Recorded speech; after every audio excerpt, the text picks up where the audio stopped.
আপনি কি ভাবছেন ব্যাংকে ক্রেডিট কার্ড দিয়ে শপিং করা বা রেস্টুরেন্টে বিল দেওয়া খুব একটা স্মার্টনেস? ব্যাংক আপনাকে ৪৫ দিন সময় দিচ্ছে বিনা সুদে টাকা ব্যবহারের জন্য। শুনতে খুব লোভনীয় মনে হচ্ছে, তাই না? কিন্তু আপনি কি জানেন এই প্লাস্টিক কার্ডটা আসলে আপনার ভবিষ্যৎ ইনকামকে আজকের খরচের কাছে বন্ধক রেখে দিচ্ছে? চলুন হিসাবটা বুঝিয়ে বলি। Psychological trap. মানুষ যখন ক্যাশ টাকা দিয়ে কিছু কেনে তখন তার মস্তিষ্কে একটা ব্যথা অনুভূত হয়, যাকে বলা হয় পেইন অফ পেইন। কিন্তু ক্রেডিট কার্ডে সেলফ একটা সোয়াইপ করলেই কাজ শেষ। আপনি টেরই পাচ্ছেন আপনার পকেট থেকে কত টাকা বেরিয়ে যাচ্ছে। গবেষণায় দেখা গেছে ক্রেডিট কার্ড ব্যবহারকারীরা ক্যাশ ব্যবহারকারীদের চেয়ে 12 থেকে 18% বেশি খরচ করে। ব্যাংক আপনার এই মনস্তাত্ত্বিক দুর্বলতা নিয়ে ব্যবসা করছে। এখন ধরুন আপনি বিল দিতে দেরি করলে ক্রেডিট কার্ডের সুদের হার কত জানেন? বাংলাদেশে এটা বার্ষিক 20 থেকে 30% পর্যন্ত হতে পারে।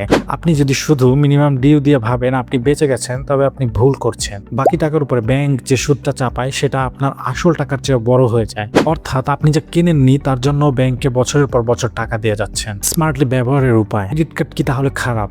না, যদি আপনি জানেন এটা কিভাবে আপনার হয়ে কাজ করবে। 1 নম্বর নিয়ম, কখনোই আপনার সামর্থ্যের বেশি খরচ করবেন না। 2 নম্বর নিয়ম, মাসের বিল মাসে ফুল পেমেন্ট করে দিন। আপনি কি এখনো ক্রেডিট কার্ডের জালে ফেসে আছেন নাকি এটাকে স্মার্টলি ব্যবহার করছেন? কমেন্ট আপনার অভিজ্ঞতা জানান।